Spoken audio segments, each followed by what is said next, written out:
नमस्कार, मैं हूं दीपाली राणा। आप देख रहे हैं योर मनी, पर्सनल फाइनेंस से जुड़ा हमारा स्पेशल शो जो हर रोज हम आपके लिए लेकर आते हैं ताकि आपकी मदद कर सके पोर्टफोलियो को बेहतर बनाने में, आपकी हर कदम पर मदद करने के लिए। अगर आपने कोई भी पोर्टफोलियो क्रिएट किया हुआ है, हमारे एक्सपर्ट की आप एडवाइस चाहते हैं तो आप सोशल मीडिया प्लेटफॉर्म्स के थ्रू, ईमेल के थ्रू कनेक्ट कर सकते हैं। नोट कर लीजिए तरीका इस शो में शामिल होने का।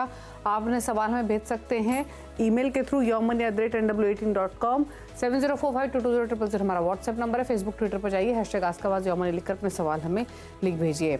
आज हमारे साथ आपकी सभी क्वेरीज को आंसर करने के लिए certified financial planner Poonam Rungta मौजूद है। पूनम जी नमस्कार, स्वागत है आपका। और सवालों को ले उससे पहले आज हम बात करेंगे मैटरनिटी इंश्योरेंस प्लान की। आमतौर पे हम term insurance, health insurance, life insurance की काफ़ी चर्चा करते हैं, लेकिन अब सिर्फ यही इंश्योरेंस नहीं है, बहुत प्रोडक्ट पोर्टफोलियो इंश्योरेंस सेगमेंट में जो प्रोडक्ट स्पेसिफिक ऑफरिंग्स हैं वो काफ़ी एक्सपैंड हो चुकी है और उसमें से एक है मैटरनिटी इंश्योरेंस प्लान। तो जानना चाहेंगे कि मैटरनिटी इंश्योरेंस प्लान होता क्या है, क्या रेलेवेंस है इसकी, कितना इम्पोर्टेंट है इस प्लान को अपने ओवरऑल इन्वेस्टमेंट पोर्टफोलियो में शामिल करना। बताइए Poonam ji. Thank you Deepali for having me here today. आपने बहुत अच्छा टॉपिक उठाया Deepali, about the maternity cover. तो सबसे पहले तो ये समझ लें कि मैटरनिटी जो एक पर्टिकुलर सब्जेक्ट है, ये सबसे पहले ओनली वुमेन रिलेटेड जो हेल्थ प्लान्स है उसमें होगा। यानी जब आप फैमिली फ्लोटर या कुछ फैमिली इंश्योरेंस लेंगे उसमें हम ना कवर करें तो अच्छा होगा। होता भी नहीं है इंडिया में। अभी हमारे पास बहुत स्कोप है इसमें आगे कुछ करने की। हमारे यहाँ बहुत अच्छे इसमें प्लान्स अवेलेबल नहीं है फिलहाल, क्योंकि मैटरनिटी में बहुत सारे खर्च आते हैं। It's not only the child birth. आप कॉस्ट ऑफ डिलीवरी में सी सेक्शन होता है, नॉर्मल डिलीवरी होती है, उससे रिलेटेड कॉम्प्लिकेशन होते हैं, बच्चे के बर्थ के टाइम बच्चे के कॉम्प्लिकेशन होते हैं। आइडियली ये सब कवर होना चाहिए, मेरा कहने का मतलब है। यानी डिलीवरी से पहले जो कॉस्ट होते हैं, डिलीवरी के बाद जो कॉस्ट होते हैं, बहुत तरह के टेस्ट, फार्मास्यूटिकल टेस्ट होते हैं, डायग्नोस्टिक टेस्ट होते हैं, बहुत सारे रिपीटेडली उसमें खर्च आते हैं और वो सब ओपीडी बेसिस पे होते हैं। यानी उसके लिए एक टू वुड भी मदर को एडमिट नहीं होना पड़ता है। और हमारे यहाँ मेडिक्लेम का सबसे बड़ा एक क्लॉज है कि हॉस्पिटलाइजेशन पे हमें खर्च मिलता है और बहुत सारी medicine over the period of 9 months एक मदर टू बी को लेनी पड़ती है। तो वो सब cost is a part of maternity cost जो वेरी सैडली हमारे यहाँ किसी भी प्लान में कवर नहीं होते हैं। दूसरा ध्यान रखने की ये बात है कि कोई भी मैटरनिटी आप कवर लेंगे कोई भी इंश्योरेंस कंपनी के साथ, तो उसमें वेटिंग पीरियड का कंपोनेंट होता है जो वैरी करता है 9 months। 9 months तो सिर्फ ग्रुप पॉलिसी जो आपका एम्प्लॉयर देता है उसके अंदर 9 months वेटिंग पीरियड है। Otherwise it goes up to 6 years। कोई कंपनी 2 साल के लिए दे रही है वेटिंग पीरियड के बाद ये कवर का आपको फायदा, कोई 3, कोई 4, कोई 6। तो ये भी समझना बहुत जरूरी है, क्योंकि हमारे यहाँ मैटरनिटी को एक प्री एग्जिस्टिंग कंडीशन माना गया है और कोई भी प्री एग्जिस्टिंग डिजीज को कवर तुरंत नहीं देती है कोई भी इंश्योरेंस कंपनी। तो सैडली हमारे यहाँ बहुत अच्छे इस तरह के कवरेज अभी है नहीं। और साथ ही इसमें दूसरी एक और जो भी कंपनियां इसे प्रोवाइड कर रही हैं वो साथ में इन्होंने लागू कर दिया है मिनिमम एंड मैक्सिमम पे आउट्स। यानी अगर आपने पॉलिसी 5 लाख की भी ली है तो भी आपको पूरा कवर नहीं दिया जाएगा। उसमें एक लिमिटेशन लगाई हुई, लिमिट्स एंड सब लिमिट्स है। नॉर्मल डिलीवरी में फॉर एग्जांपल 25,000 रुपए तक का कवर दिया आपको रीपे किया जा रहा है, रिइंबर्समेंट, और 50,000 in case of C section. और मैटरनिटी से रिलेटेड और बहुत सारे कंडीशंस होते हैं, जैसे आईवीएफ का ट्रीटमेंट होता है और इनफर्टिलिटी के और ट्रीटमेंट्स होते हैं, वो सब भी कवर होते हैं कि नहीं, ये सब बहुत बारीकियां हमारे यहाँ अवेलेबल मैटरनिटी प्लान्स में से मिसिंग है। उन्हें बहुत बारीकी से देखें और फिर उसे आप खरीदें। और कोई भी प्री एग्जिस्टिंग अगर आपको कंडीशन है, फॉर एग्जांपल हाइपरटेंशन या आपको डायबिटीज या कोई इस तरीके का कोई और प्री एग्जिस्टिंग कंडीशन है आपकी बिफोर प्रेगनेंसी, तो वो भी कवर नहीं की जा की जाती है, इसलिए ये बहुत सारे लिमिटेशंस की वजह से बहुत अट्रैक्टिव नहीं है। बट फिर भी आप चाहें तो बहुत पहले ही प्री प्लानिंग करके, क्योंकि इसमें एज लिमिट 18 साल से 35 to 45 years is the limit of buying maternity cover, तो उस दौरान आप लें। और इसे एड ऑन के तरीके भी ले सकते हैं आपके एग्जिस्टिंग प्लान में, अगर आपकी कंपनी इसे दे रही है तो। और साथ ही हमारे यहाँ मोस्टली सभी लोग फ्लोटर पॉलिसी प्रेफर करते हैं फॉर द कॉस्ट कंपोनेंट। तो अगर आपके पास फ्लोटर पॉलिसी है तो फिर भी आपको इसका बेनिफिट लेने में तकलीफ आ सकती है, उसको आपको स्टैंड अलोन एक अलग पॉलिसी लेनी होगी। और साथ ही बहुत सारे इसमें डिडक्टेबल्स लगा दिए गए हैं, ओपीडी चार्जेस कवर नहीं होते हैं। तो मेरा ये इन सारी चीजों से निपटने का एक सलाह रहती है मेरे सभी सुनने वालों के लिए और निवेशकों के लिए कि आपको अगर 5 साल वेटिंग ही करनी है और आपको वेटिंग कम करने के लिए अगर आपको एक्स्ट्रा पैसे भर के आपको एक पॉलिसी खरीदनी है, तो क्यों ना आप एक एसआईपी में एक गोल समझ के इसमें म्यूचुअल फंड में एसआईपी शुरू करें, ताकि आप 5 साल में उतने पैसे जुटा पाएं। और फिर भी अगर आपको इसके थ्रू ही जाना है, इंश्योरेंस पॉलिसीज के थ्रू, क्योंकि इसमें एटीडी का बेनिफिट मिलेगा प्रीमियम पेमेंट में, तो आप एसबीआई के आरोग्य प्रीमियम प्लान है, आदित्य बिरला एक प्लान ऑफर करती है एक्टिव फिट, उसके थ्रू आप ले सकते हो। बजाज का हेल्थ गार्ड ये पॉलिसी आपको ऑफर करता है, और केयर हेल्थ का एक प्लान है, वो भी आपको मैटरनिटी बेनिफिट्स का कंपोनेंट प्रोवाइड करता है। चलिए, तो मैटरनिटी इंश्योरेंस से जुड़ी हुई, इन खर्चों से जुड़ी हुई तमाम बातें आपको बताई हैं पूनम जी ने, और किस तरीके का फ़िलहाल यहाँ पर ये सेगमेंट है और क्या प्लान्स अवेलेबल हैं ऑलरेडी इन खर्चों को कवर करने के लिए। लेकिन ये भी एक अच्छी स्ट्रैटेजी है कि आप अपना म्यूचुअल फंड पोर्टफोलियो क्रिएट कीजिए इन खर्चों से डील करने के लिए। उसमें आप ज़्यादा जोड़ भी पाएंगे और खर्चों को ज़्यादा बेहतर तरीक़ों से डील भी कर सकेंगे। लेकिन चलिए, अब सवाल जवाब के सिलसिले को शुरू करते हैं और पहले कॉलर राजेश कुमार नई दिल्ली से हमारे साथ कनेक्टेड हैं। राजेश जी नमस्कार, बताइए क्या सवाल है आपका? नमस्कार मैडम, मेरा सवाल है कि मैं एसआईपी कर रहा हूँ पिछले करीब 2 साल से, और 1 लाख रुपए पर मंथ की मेरी एसआईपी है, और अभी पोर्टफोलियो वैल्यू 6 लाख है। 12 साल में 3 करोड़ का ओके लगभग। और तो मैं जानना चाहता हूँ मेरे पोर्टफोलियो का जो स्ट्रक्चर है वो ठीक है या कोई चेंजेस की जरूरत है? 12 साल में 3 करोड़ का टारगेट, मंथली एसआईपी आपकी चल रही है 1 लाख रुपए महीना की। और फिलहाल आपका पोर्टफोलियो पर देख लेते हैं क्विकली कैसा है। आपके पोर्टफोलियो में जो फंड शामिल है एक बार लेकर आते हैं स्क्रीन पर। और UTI Nifty 50 index fund, ICICI Pru value discovery fund, Bandhan core equity fund, Nippon India multi cap, Parag Parikh flexi cap, तमाम फंड्स हैं इनके पोर्टफोलियो में। और जो टोटल एसआईपी अमाउंट कर रहा है वो इन्होंने डिटेल्स बताई ऑलरेडी। 10,000 ईच डाल रहे हैं इन सभी फंड्स में, और 1 लाख रुपए महीने के हिसाब से इन्होंने फंड्स रखे हुए हैं। डिटेल्स हैं आपके पास, क्या सजेशन रहेगा इनके पोर्टफोलियो को लेकर? जहाँ तक पहला इनका सवाल है कि 12 साल में ये 1 लाख रुपए की एसआईपी और जो ऑलरेडी कलेक्टेड वेल्थ है 6 लाख का, उससे अपना 3 करोड़ का लक्ष्य पूरा कर पाएंगे कि नहीं। तो खुशखबरी है राजेश कुमार जी के लिए कि ये कंफर्टेबली अपने गोल को इससे पूरा कर सकते हैं। 3 करोड़ के आसपास ये बिल्कुल बना सकते हैं इस टाइप के इन्वेस्टमेंट से। बट मेरी एक इसमें सलाह ये रहेगी कि आप टाइम टू टाइम रिव्यू करते रहे कि आपने किस गोल के लिए, किस लक्ष्य के लिए ये पैसे जुटाने की सोचिए, क्योंकि इन्फ्लेशन के चलते इस लक्ष्य की अमाउंट भी बदल सकती है। तो आप इन्फ्लेशन के फिगर्स पे ध्यान रखते हुए इस गोल को आगे रिव्यू करते रहे। और जहां तक पोर्टफोलियो का सवाल है दीपाली, इन्होंने 10 स्कीम्स ले रखी हैं 1 लाख के पोर्टफोलियो के लिए। तो मुझे थोड़ा बड़ा ओवर डाइवर्सिफाइड पोर्टफोलियो लग रहा है। और साथ ही फंड कैटेगरीज इसके अंदर रिपीटेड है, जैसे निपॉन स्मॉल कैप के 2 फंड्स हैं, मिड कैप कैटेगरी के 2 फंड्स हैं। मुझे नहीं लगता इतनी जरूरत है, मुझे लगता है थोड़ा इसको कंसोलिडेट करें और एक large cap fund, White Oak के लार्ज कैप फंड को भी इंक्लूड करें।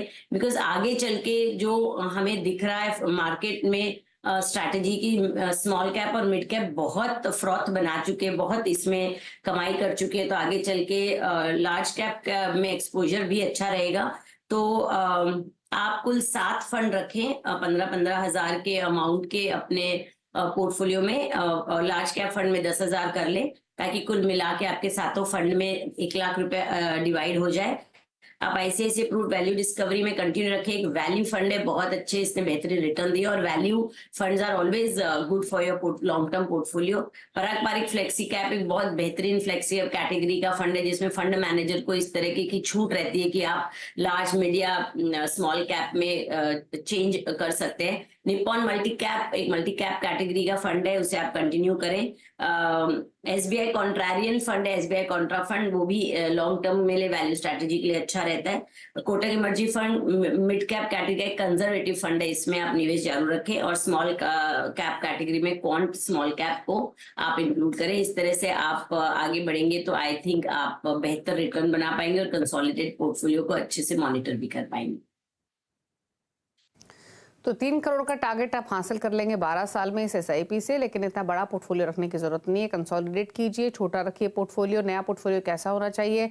ICICI प्रूव वैल्यू डिस्कवरी, पारंपरिक flexi cap, Nippon India multi cap, SBI contra, White Oak capital large cap, Kotak emerging equity, quant small cap, ये funds रखिए। इनमें 15,000 each डालिए। एक फंड रखिए जिसमें आपको 10,000 रुपये महीने डालना है, वो है White Oak capital large cap का। तो यानी टोटल सिर्फ 7 फंड्स ही काफी हैं आपके इस पोर्टफोलियो के लिए। अंग्रेज सिंह हिमाचल से हमारे साथ मौजूद है। सिंह साहब नमस्कार, बताइए अपना सवाल। नमस्कार मैम। बताइए क्या सवाल है आपका? मैम मैंने 10 लाख डाला था SBI फोक्स्ड इक्विटी फंड में, तो ओके अभी मैं इसको ना SBI कॉन्ट्रा में डालना चाहता हूँ, तो क्या इसमें कोई खर्च आएगा या अब 6 महीने हुए मेरे को डाले हुए इसमें? अच्छा ठीक है, पूछ लेते हैं। तो क्या सजेशन रहेगा पूरम जी? आपने सुना इनका क्वेश्चन ऑलरेडी। इन्होंने 10 लाख रुपए 6 महीने पहले डाले हैं SBI फोकस्ड इक्विटी में, यहाँ से भी स्विच करना चाहते हैं SBI कॉन्ट्रा में। तो जानना चाहते हैं स्विच करने पर क्या कोई एग्जिट लोड लगेगा या फिर नहीं, बताइए। इस पर्टिकुलर क्वेश्चन से रिलेटेड 2-3 पॉइंट्स हैं जो ध्यान रखने चाहिए।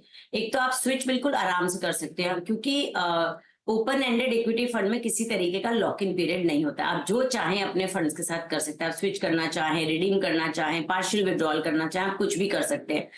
बट अगर आप 1 साल से पहले रिडीम करते हैं, क्योंकि एग्जिट लोड एक ऐसी लोड लगाई हुई है फंड हाउसेज ने, जिससे आप डिस्करेज हो शॉर्ट टर्म इन्वेस्टमेंट्स के लिए और फंड मैनेजर को भी सहूलियत रहती है। तो एग्जिट लोड जो है वो अगर 1 साल का निवेश से कम होता है तो आप पे लगता है 1%, यानी 10 लाख के ऊपर 1% आपको लोड देना होगा, क्योंकि आपको अभी 6 महीने ही हुए हैं खाली इन्वेस्टमेंट करते हुए। और वो आपको चलो मंजूर है कि वो मुझे बहुत ज्यादा नहीं लगता इतना मैं एग्जिट लोड दे के अपना लॉस उठा के भी मैं स्विच करूंगा। तो दूसरा कंपोनेंट आएगा कैपिटल गेन का। जो भी आपने गेन अभी तक किया है उसके ऊपर 15% as a short term capital gain आपको लागू होगा। तो ये दोनों खर्च की आप ध्यान में रख के आप स्विच करें। मेरी राय तो ये रहेगी कि SBI फोकस फंड एक अच्छा फंड, आप 1 साल तक रुके, 6 महीने ऑलरेडी हो चुके, उसके बाद स्विच करें। स्विच करने का प्रोसेस बहुत ही सिंपल होता है। अगर आप ऑनलाइन भी स्विच कर सकते हैं और चाहे तो आप इसको एक फॉर्म भर के भी कर सकते हैं। और टेक्निकली जब हम स्विच करते हैं तो आपका ये redemption and re investment category में आ जाता है। हालांकि आपके अकाउंट में पैसे आते नहीं हैं और जाते नहीं हैं, बट फिर भी आपका जो मूल इन्वेस्टमेंट था, मूल निवेश था, उससे आप निकलते हैं, इसलिए उसे रिडम्पशन कहा जाता है। और फिर से आप दूसरे फंड में जा रहे हैं तो उसे री इन्वेस्टमेंट हो जाता है। तो ये सब समझ के आप आगे बढ़े अपनी स्ट्रैटेजी के लिए। ठीक है, चलिए, तो ये सजेशन दिया गया आपके पोर्टफोलियो को लेकर, और इन बातों का ध्यान रखें जो आपको बताई हैं पूनम जी ने, अगर आप स्विच करते हैं तो। चलिए रुक रहे हैं इसी के साथ एक ब्रेक के लिए। ब्रेक के उस पर कुछ और क्वेश्चंस को लेंगे। आप देखते रहिए यो मनी। पूनम रुंगटा हमारे साथ बनी हुई हैं आपकी सभी क्वेरीज को आंसर करने के लिए। लेते हैं कुछ और क्वेश्चंस। अमित कुमार नई दिल्ली से हमारे साथ कनेक्टेड है। अमित नमस्कार, बताइए क्या सवाल है आपका? Good evening ma'am. Good evening. SIP चल रहे हैं अराउंड 7,000 रुपीज के, जिसमें 3,000 रुपये पारंपरिक में है, 2,000 रुपये निप्पॉन इंडिया स्मॉल कैप में है, और कैनरा रोबेको ब्लू चिप में 1,000 and PGM India mid cap opportunity में 1,000 रुपीज। मैं 3,000 रुपीज और ऐड करना चाहता हूँ, जिसमें मैं ये भी जानना चाह रहा हूँ कि ये पोर्टफोलियो जो मैंने बनाया है, मैं पिछले 3 साल से इसमें इन्वेस्टेड हूँ, तो ये ठीक है, कंटिन्यू करना चाहिए या फिर कुछ और चेंजेस करना चाहिए? दूसरा एक और पूछना था कि पारंपरिक में एग्जिट लोड का है, तो वो थोड़ा सा समझना था कि कितना रहता है, मतलब पैसा कट के आएगा उसमें या फिर ये जो मनी रिडीमेबल होती है वो उतना ही मतलब मेरे को मिलेगा पूरा, उसमें कुछ डिडक्शन तो नहीं होगा? ओके पूरम जी, 4 फंड्स हैं, Parag Parikh flexi cap, PGIM India mid cap, Canara bank blue chip, Nippon India small cap. 3 साल से लगा रहे हैं इस पोर्टफोलियो में पैसा। 3 सवाल इनके, पहला ये कि 3000, पहला तो ये कि पोर्टफोलियो कैसा है, फंड्स में कुछ चेंजेस करने हैं या फिर नहीं। दूसरा 3000 एडिशनल इन्वेस्टमेंट करने हैं, वो कहाँ करें। और तीसरा सवाल है पराग पारिक फ्लेक्सी कैप में एग्जिट लोड कितना है, अगर ये इन फ्यूचर एग्जिट करते हैं तो क्या चार्जेस इनको पे करने पड़ेंगे, बताइए। जो पहला सवाल है अमित जी का कि पोर्टफोलियो कैसा है, तो अच्छा वेल डाइवर्सिफाइड पोर्टफोलियो है, इसमें कोई चेंज करने की जरूरत नहीं है। 4 फंड है इनके पास, चारों अलग अलग कैटेगरी अलग अलग कंपनीज के हैं, आप इसमें बने रहें। जो एडिशनल 3000 करने हैं आपको निवेश, मुझे लगता है इन्हीं में आप ऐड कर दीजिए और सारे फंड्स का सेम अमाउंट ऑफ SIP रख लीजिए, ताकि प्रॉपरली डाइवर्सिफाई हो चुके, एसेट एलोकेशन सही हो सके। तो जहां तक ये बात है कि पोर्टफोलियो से कितने पैसे बनेंगे, तो आप 12 साल में 35 से 40 लाख रुपए अप्रोक्सीमेटली बना सकते हैं। आप अपने गोल को रिव्यू कर लीजिए कि आपको इतने फंड्स में, अगर आपका फंड गोल अचीव होता है तो उसे कंटिन्यू करिए, वरना आप या तो निवेश का समय बढ़ा सकते हैं या तो अमाउंट बढ़ा सकते हैं ग्रेजुअली। अब रही बात एग्जिट लोड की, तो ये आप समझ लें कि एग्जिट लोड आपको अगर एक स्टिपुलेटेड स्पेसिफाइड टाइम के अंदर आप निवेश से बाहर निकलते तभी लगता है। अगर आपने 1 साल से ज्यादा निवेश कर लिया इन case of equity mutual funds, तो आपको कोई निवेश नहीं लगता। स्पेशली पराग पारिक फ्लेक्सी कैप फंड ऐसा फंड है जिसमें एक स्पेशल एग्जिट लोड ऑफ 2% लगा हुआ है। अदरवाइज सभी अक्रॉस इंडस्ट्री सभी फंड हाउसेज ने 1% का एग्जिट लोड लगाया हुआ है। अगर आप 1 साल के पहले निवेश में से निकलते हैं तो टोटल फंड जो जितना आपने रिडीम किया है उसका 1% आपको एज एग्जिट लोड पे करना होगा और वो कट के आपको मिलेगा। पर अगर आपने 1 साल पार कर दिया है तो आप पे कोई लोड नहीं लगेगा। In case of Parag Parikh flexi cap fund 2% का एग्जिट लोड लगता है अगर आप 1 साल से पहले निवेश में से बाहर निकलते हैं, और 1 साल से ज्यादा और 2 साल से कम यानी 730 डेज के पहले आप निवेश से बाहर निकलते तो 1% ये फंड आपको चार्ज करता है। और अगर आपने 2 साल पार कर दिए तो आपको किसी तरह का एग्जिट लोड नहीं देना होगा। इसलिए आप घबराए नहीं, आपका लॉन्ग टर्म का पोर्टफोलियो, आपको कोई एग्जिट लोड देने की जरूरत नहीं पड़ेगी। ओके सवाल लेंगे ललित का, ईमेल के थ्रू भेजा है इन्होंने वेस्ट अफ्रीका से, और 47 ईयर्स इनकी एज है। 50,000 पर मंथ की इनकी SIP चल रही है, 10 साल में 1.5 करोड़ का टारगेट है। 50,000 रुपये महीना ये कहाँ डाल रहे हैं? Nippon India small cap, Nippon India multi cap, Kotak multi asset, SBI large mid cap, UTI Nifty 50 index fund, ICICI prudential equity and debt, HDFC balance advantage, Kotak emerging equity, Parag Parikh flexi cap, SBI contra. तो लगभग इनके पास 10 mutual funds हैं 50,000 per month के लिए। 1500 से लेकर 8,000 तक की SIP इनकी इन सभी फंड्स में जारी है। 1.5 करोड़ का टारगेट। अब ये तो नहीं मालूम कि कब से इस SIP को कर रहे हैं ये, ताकि आइडिया लग पाता कि पोर्टफोलियो की वैल्यू कितनी है, बट स्टिल इनका पोर्टफोलियो कैसा है और 10 ईयर्स में 1.5 करोड़ का टारगेट कितना लाइकली है? 50,000 रुपए निवेश अगर इसी साल से कर रहे हैं और अगले 10 साल का होराइजन रखते हैं तो 1.5 करोड़ कमाना थोड़ा स्ट्रगल हो सकता है। 10 की बजाय अगर 12 साल कर दें तो because of power of compounding ये अपने गोल को अचीव कर सकते हैं, या तो अपना निवेश थोड़ा बढ़ा सकते हैं। तो इसमें थोड़ा सा उन्हें माइन्यूटली मॉनिटर करना होगा। और रही फंड्स की बात, तो जैसे आपने सही कहा दीपाली, बहुत सारे फंड्स हैं इनके पास और बहुत ओवरलैपिंग कैटेगरीज भी हैं, उसे थोड़ा कंसोलिडेट कर लें। और जो फंड में निवेश की अमाउंट है उसे भी थोड़ी एक जैसी रखें तो अच्छा रहेगा। आइडियल पोर्टफोलियो मुझे लगता है कि ये निप्पॉन स्मॉल कैप में जारी रखे, 10,000 रुपए के SIP कर दे चेंज करके amount. Kotak emerging equity fund एक बेहतरीन मिड कैप कैटेगरी का फंड है, उसमें 10,000 करें। SBI Contra fund contrarian fund है, लॉन्ग टर्म के लिए अच्छा है, इसमें 10,000 रुपए करें। HDFC बैलेंस एडवांटेज फंड एक mid cap category hybrid category का फंड है जिसमें फंड मैनेजर डेट भी अपने पोर्टफोलियो में रखता है, तो इन्हें डेट का एक्सपोजर भी हो जाएगा, अच्छा डाइवर्सिफिकेशन होगा, उसे निवेश में रखें। और पराग पारिक फ्लेक्सी कैप तो है ही जिसे आप ऑल टाइम फेवरेट उसे अपने पोर्टफोलियो में रखें। तो इस तरीके से अपना पोर्टफोलियो बनाएंगे तो आई थिंक बेटर एक्सपोजर होगा और अच्छी तरीके से मैनेज कर पाएंगे अपने पोर्टफोलियो। ठीक है, तो ये रही आपके पोर्टफोलियो को लेकर सलाह। थोड़ा सा कंसोलिडेट कीजिए पोर्टफोलियो को। इतने सारे फंड्स नहीं, 5 फंड्स रखिए, 10,000 ईच आप डालिए। 5 फंड्स कौन से? Nippon India small cap, Kotak emerging equity, Parag Parikh flexi cap, HDFC balanced advantage और एसबीआई कॉन्ट्रा। तो चलिए, ये तो रही आपके पोर्टफोलियो के बाद। अब पूछ लेते हैं पूनम जी से उनके टॉप 4 फंड्स। पूनम जी बताइए कि कौन सी चॉइसेस हैं आपकी? Like I always say Deepali की टॉप 4 फंड तो हैं, बट ये हर एक निवेशक की रिस्क एपेटाइट के हिसाब से आप पोर्टफोलियो बनाएं। But for a long term portfolio आप बनाना चाहें तो ऐसे ऐसे उनका blue chip fund, Parag Parikh flexi cap fund, पॉन्ड का मिड कैप फंड और निप्पॉन इंडिया स्मॉल कैप, ये चारों फंड सभी तरीके की कैटेगरीज को इंक्लूड करते हुए पूरा मार्केट का डाइवर्सिफिकेशन आपको दे सकते हैं। ओके, चलिए, तो ये रहा सजेशन पूनम जी की चॉइसेस आपकी स्क्रीन पर। ICICI Pru blue chip, Parag Parikh flexi cap, quantum mid cap और निपॉन इंडिया स्मॉल कैप। चलिए, शुक्रिया पूनम जी शो में आने के लिए, सभी क्वेरीज को आंसर करने के लिए और अपने टॉप 4 फंड्स भी बताने के लिए। रुकना इसी के साथ एक ब्रेक के लिए। ब्रेक के उस पर भी खबर जारी CNBC आवाज पर। अपडेट रहने के लिए ट्विटर फेसबुक से जुड़े रहिए। नमस्कार।